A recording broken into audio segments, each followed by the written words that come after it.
The night my friend set me up with Emma Collins, I realized something very simple about people. Some of them don't want romance. They want an audience. My name is Adam Reed. I'm 34, and by that point, I had been single long enough for everyone around me to treat it like a community problem. My sister sent me profiles. My coworkers made jokes. My friends gave speeches about getting back out there like dating was a public service I had been neglecting. I wasn't bitter, just tired. I had gone through a quiet breakup the year before with a woman who loved the idea of a stable man until stability looked too much like normal life. No scandal, no betrayal, just two people slowly admitting they wanted different futures and pretending that made it painless. After that, I stayed away from dating for a while, not because I was broken, because I was finally peaceful. Then my friend Mark invited me to dinner. Small group, he said. Nothing weird. That should have warned me. Nothing good has ever followed the phrase, nothing weird. The restaurant was one of those trendy downtown places where the lighting was low enough to hide regret, and the menu used too many adjectives for potatoes. When I walked in, Mark was already at the long table with his wife, two other couples, and one empty chair beside a woman I didn't know. She looked up when I arrived, and before anyone said a word, I saw the setup. Not because she did anything wrong, because the room did. That tiny shift people make when they think they're about to watch something interesting. The quick glances, the suppressed smiles, Mark's wife suddenly becoming very invested in her drink. One guy at the end of the table leaning back like he had bought a ticket.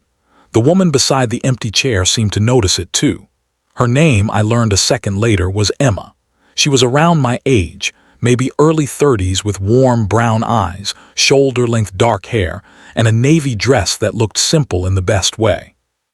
She was plus size, yes, but that wasn't what stood out first. What stood out first was how still she was, not shy still.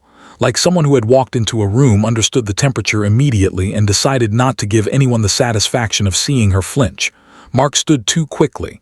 Adam, there he is. I gave him a look. Here I am. This is Emma, he said, gesturing like a game show host with a guilty conscience. Emma, Adam. Emma smiled politely. Hi, I said. Then Mark added, we thought you two might, hit it off. The table went too quiet. There it was. Not a date, a test, maybe even a joke. I don't know what reaction they expected from me. Discomfort, probably. Some awkward laugh, a polite escape. Maybe they thought I'd be shallow enough to make them feel superior for noticing it. Instead, I pulled out the chair beside Emma and sat down. Good, I said, because I was hoping there'd be at least one person here I hadn't already heard tell the same 3 stories. Emma looked at me, really looked. One corner of her mouth moved like she was trying very hard not to smile. Mark blinked. Wow, starting aggressive. You invited me to a surprise dinner with witnesses, I said. Aggressive feels appropriate. That got a couple of laughs, but they were nervous now. Good. Emma picked up her water glass and said, for the record, I also was told this was a normal dinner. I turned to her. So we were both lied to, apparently. Strong foundation. Her smile came through this time, small, sharp, beautiful. That was when I knew this evening might not go the way the room expected. For the first 20 minutes, people tried to behave normally and failed. Conversations kept detouring toward us, then away from us, like everyone wanted to check whether the chemistry experiment had exploded yet. Emma handled it with more grace than they deserved. She worked as a high school art teacher. She had once accidentally ordered 70 lb of clay instead of 7 because the supplier's website was designed by a raccoon with Wi-Fi. She loved old bookstores, hated cilantro, and had an extremely specific theory that every bad first date could be identified by how a man treated the waiter in the first 10 minutes. That seems harsh, I said. It's generous, she replied. I used to give them 20. I laughed for real, not polite laughter, real laughter. The kind that made Mark glance over with an expression I couldn't read. Maybe confusion, maybe disappointment. Maybe the uncomfortable realization that the person he thought would be the joke had become the most interesting person at the table. Then one of the husbands, Brad, opened his mouth and confirmed my lowest expectations. He leaned back grinning and said, so, Adam, be honest, is Emma your usual type? The table froze. Emma's face didn't change much, but I saw her hand tighten around her fork. That was the moment. The one the night had been building toward. The moment where everyone found out what kind of man I was willing to be when a woman's dignity was on the table and people expected me to laugh along. I set my drink down slowly. Then I looked at Brad and said, "No." The room went silent. Emma looked down, and before that silence could turn cruel, I finished. "She's smarter, warmer, and funnier than most women I've been lucky enough to sit beside." I turned slightly toward her, not performing, just making sure she heard me clearly. "So if you're asking whether I usually get set up with someone this interesting, the answer is no." Nobody moved. Brad's grin died first. Mark's wife stared into her glass.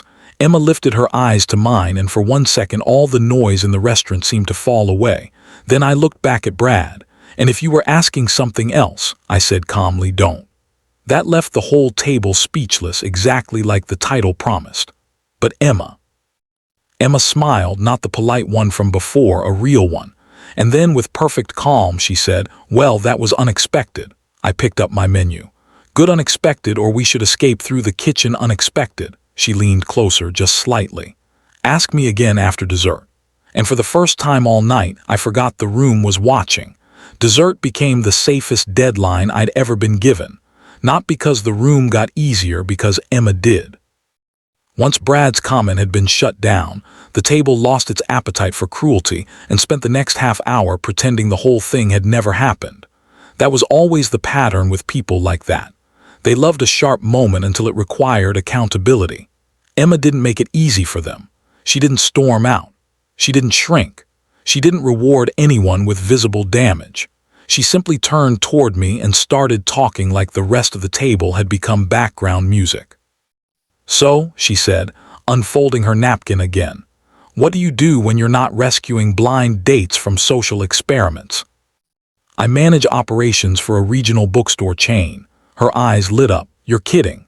"I rarely start with my most seductive fact, but yes, that is actually dangerously close to seductive." I laughed. Books, logistics, and access to staff recommendations, please. That's a power combination." That was how we got from awkward setup to first real conversation. She asked good questions, not the job interview kind that made you reveal things by accident. She wanted to know what book I judged people for pretending to like, which store in our chain had the best atmosphere, whether I believed people bought books for who they were or who they wanted to become. I told her both. She smiled like that answer pleased her. Then she told me about her students. Not in the heroic teacher way some people perform, but with real affection and frustration mixed together. One kid who only drew dragons but made them emotionally specific. One senior who had painted a portrait of her grandmother from memory and made the whole class go quiet.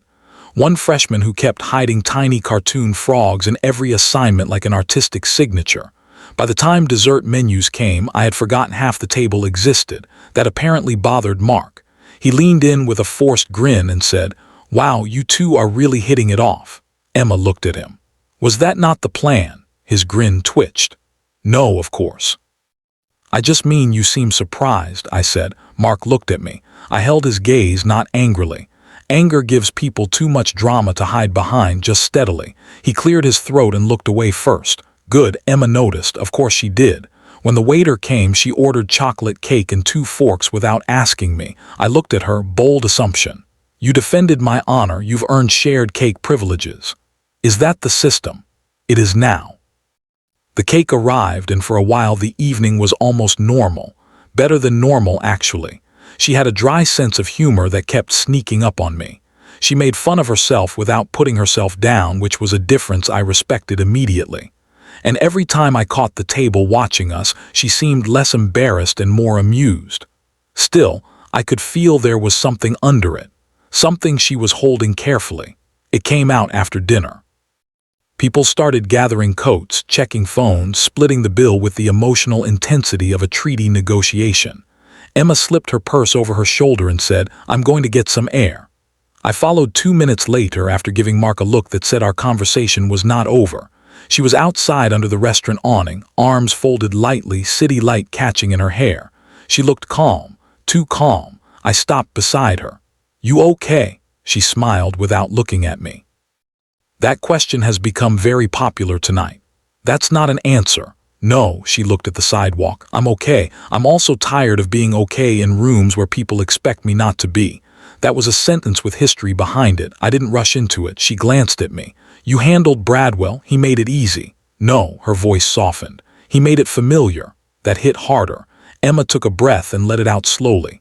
I knew what this was 5 minutes after I sat down. Maybe earlier. Mark's wife kept over-smiling and Brad looked like he was waiting for a reaction. I almost left. Why didn't you? She looked at me then. Because you walked in. My chest tightened. Not because it was romantic, because it was trust given before I had earned much of it. I thought, she continued, maybe if you looked disappointed I'd excuse myself, go home and delete 3 phone numbers before midnight. And if I didn't, then maybe dinner would be interesting. I smiled a little. Was it? She looked at me for one long second. It became interesting. The door opened behind us. Mark stepped out, hands in his jacket pockets, wearing the uncomfortable face of a man who knew he needed to apologize but hoped the sidewalk might do it for him. Hey, he said. Adam, can I talk to you for a second? Emma looked between us. I can give you 2 space. No, I said, you can stay. Mark's face got worse. Good. He deserved witnesses, too. He rubbed the back of his neck. Look, I didn't mean for anything to get awkward. Emma let out a quiet laugh. That is an incredible sentence. Mark glanced at her, then back at me. I just thought you two might be good for each other. That part could be true, I said. The problem is you invited us like people and watched us like entertainment. That landed. Mark looked down. Brad was out of line, he muttered. Yes, I said, and everyone who sat there waiting to see what I'd do was right there with him. He didn't have an answer. Emma did. She stepped slightly forward and said, for what it's worth, I don't need anyone punished. I just need fewer people confusing cruelty with honesty. Mark looked properly ashamed then, finally. I'm sorry, he said. Emma nodded once. Accepted, not erased. That sentence made me look at her again, because that was the kind of strength people miss when they're too busy judging what's easy to see. Mark went back inside after that, leaving us alone under the awning. For a moment, neither of us spoke. Then Emma looked at me and said, you know, I had a speech ready. For him, for the table, for all of them. It was very good, sharp, devastating, possibly too long. What happened to it? She smiled. You ruined it. I apologize. No, you don't. No, I admitted. I really don't. Rain started lightly then, soft enough not to run from. Emma looked up at it, then back at me. So, she said, you asked earlier. Good unexpected or kitchen escape unexpected? I tucked my hands into my jacket pockets and looked at her properly. Good unexpected. Her smile came slowly, warm this time. Good, she said, because I was hoping you'd ask me out without an audience. And just like that, the entire night stopped belonging to the people who set us up. I looked at Emma under the restaurant awning, rain softening the city lights behind her, and realized something uncomfortable. I hadn't wanted the night to end either. Not because I needed to prove anything to the table inside. Not because I felt protective in some dramatic, self-important way. Because the woman standing in front of me had taken an evening designed to make her feel small and somehow made the whole room reveal itself instead. So I said, then I'm asking. Her eyebrows lifted. That fast. No audience, no committee, no one pretending this was their idea. I smiled a little. Emma Collins, would you like to go out with me on purpose? Her mouth curved slowly. On purpose is important. I thought so. She looked past me through the restaurant window, where Mark and the others were still gathered near the bar, trying very hard not to stare and failing badly. Then she looked back at me. Yes, she said. But not tonight.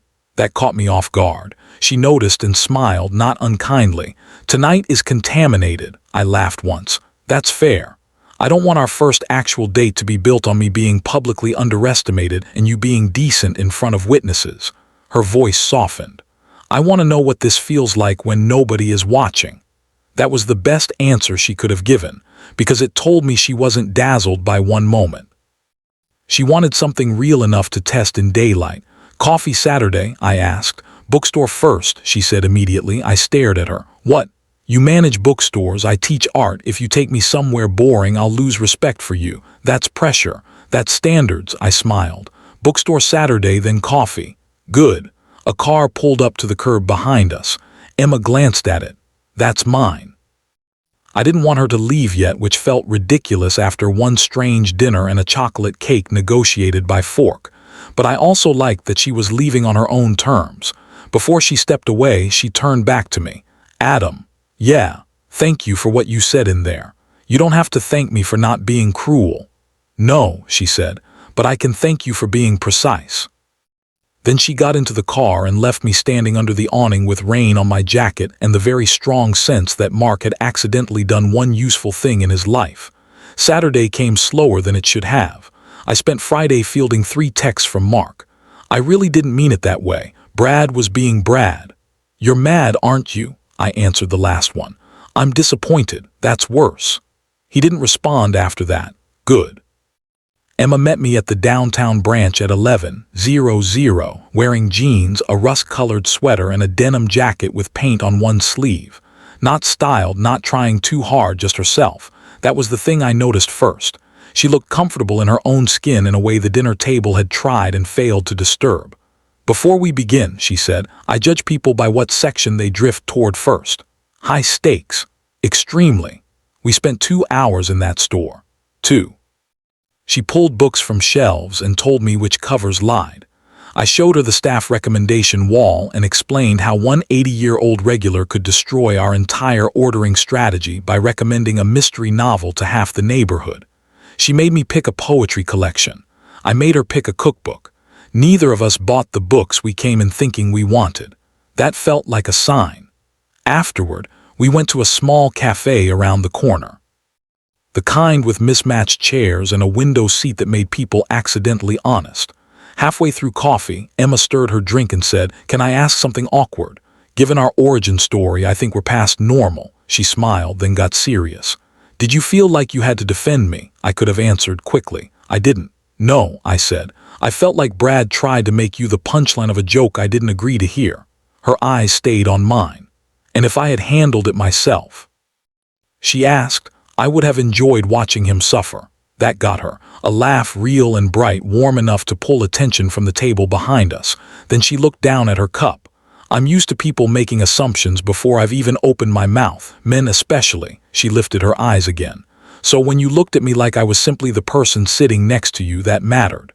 Something in my chest tightened. You were, I said. Exactly. The date didn't end after coffee. It turned into a walk through the art supply store where she bought brushes and made me guess what each one was for. I failed with confidence. She respected the confidence, not the accuracy. By late afternoon, we were outside her apartment building and neither of us had a clean reason to keep stretching the date except the obvious one. Emma held the bookstore bag against her side. So, she said, good unexpected. Better. Her smile softened. Then her phone buzzed. She glanced at it and her expression changed. Not fear, fatigue. What? She turned the screen slightly, a text from Mark's wife. I heard you and Adam are actually going out. That's cute. Guess the setup worked after all. Emma stared at it for a second, then she looked at me and said quietly, I really don't want them thinking they get credit for this. I looked at the message, then at her. They don't. Her eyes searched mine. No, they created a bad room. I stepped a little closer. You created everything worth staying for. The expression that crossed her face then was softer than anything I'd seen from her yet. Before either of us could say more, she slipped her phone into her pocket and whispered, Then come upstairs for tea, Adam. I'm not ready for this date to be over. I went upstairs for tea. That sounds calmer than it felt. Emma's apartment was warm, bright, and full of things that made immediate sense once you knew her. Framed student artwork on one wall, stacks of sketchbooks on the coffee table, a blue ceramic bowl full of wrapped candies by the door, plants in every window, some thriving, some clearly surviving on optimism. She kicked off her shoes, set the bookstore bag on the counter and said, I need to warn you, my tea collection suggests I'm more emotionally stable than I am. I'll try not to be misled. Good. She made chamomile for herself and something with ginger for me, then carried both mugs to the couch. For a while we didn't talk about the dinner or Mark or the text. We talked about normal things, bad apartment plumbing, the best bookstore smell, whether adults should be allowed to own more than one decorative blanket without being judged. Then she got quiet. I waited.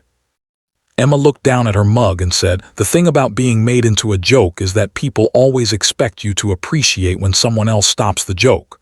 I understood what she meant immediately. You don't want to be grateful for basic decency. Her eyes lifted to mine. Yes, you shouldn't have to be. That seemed to hit her harder than any compliment could have. She leaned back into the couch, one hand around the mug. "I liked what you did. I did. But I think I liked even more that you didn't treat me afterward like I was fragile." I smiled a little. "You did threaten to judge my bookstore performance. You needed pressure. I performed well. You did. The quiet after that was softer, not empty, full." Emma set her mug down. "Adam, yeah, I'm not asking for a speech. I'm not asking for reassurance. I just want the truth." She looked at me directly. "Did tonight change how you saw me?" "Yes," I said. Her expression flickered. "So I finished before fear could fill in the wrong ending. It made me see you more clearly." She didn't move. "I already thought you were beautiful," I said, "but tonight I saw the way you hold your ground. The way you refuse to become bitter even when people hand you every reason. The way you can accept an apology without pretending the hurt never happened." I leaned slightly closer. "That changed how I saw you. It made me want to know you properly." Emma's eyes went bright, but she smiled through it. That, she whispered, was dangerously precise. I was told precision matters. It does. Then she kissed me. Not because I had rescued her. Not because the night had wounded her and I was convenient comfort. It felt like a choice, clear, warm, and entirely hers. When we pulled apart, she laughed softly and touched her forehead to mine for half a second. "What?" I asked. "I was trying not to kiss you until the second date." "How'd that plan go?" "Poorly." "I'm honored. You should be." The second date happened 3 days later. No audience, no setup, no awkward table full of people waiting for a reaction. Just us in a small Italian place where the waiter brought extra bread, and Emma drew tiny cartoon frogs on the paper napkin while telling me about a student who had finally submitted a painting after months of saying he wasn't an art person. After dinner, we walked for almost an hour. She took my hand first. I liked that. Not because I needed proof, because it was Emma choosing without asking the room for permission.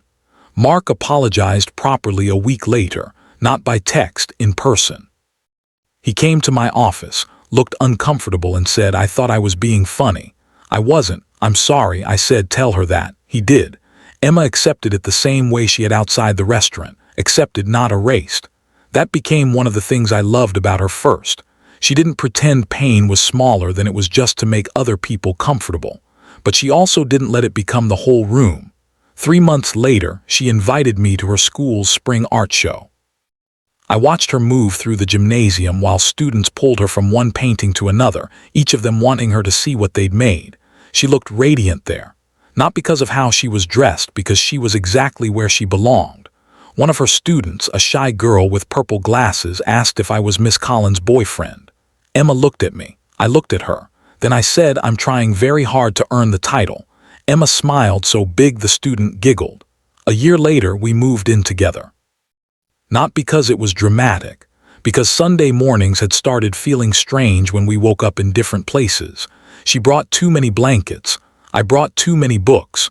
We compromised by buying more shelves and pretending that solved anything. 2 years after that, I proposed in the bookstore, not in front of a crowd. No big speech over a microphone. Just Emma in the art section holding a book she hadn't meant to buy. Turning around to find me with a ring and the most honest sentence I had. "I don't want to be the man who defended you one night," I told her. "I want to be the man who chooses you every ordinary day after it." She cried, then laughed, then said yes before accusing me of manipulating her with location. She was right. I absolutely had. And later, when people asked how we met, Emma would smile and say, "A group of people set us up badly." Then I'd add, "Luckily, they underestimated both of us." What would you have done if your friend set you up on a blind date like it was a joke, and then the person beside you turned out to be the most interesting person in the room? And have you ever had someone underestimate you before they even knew you? Tell me your story in the comments. If you like this one, leave a like, subscribe, and I'll see you in the next video.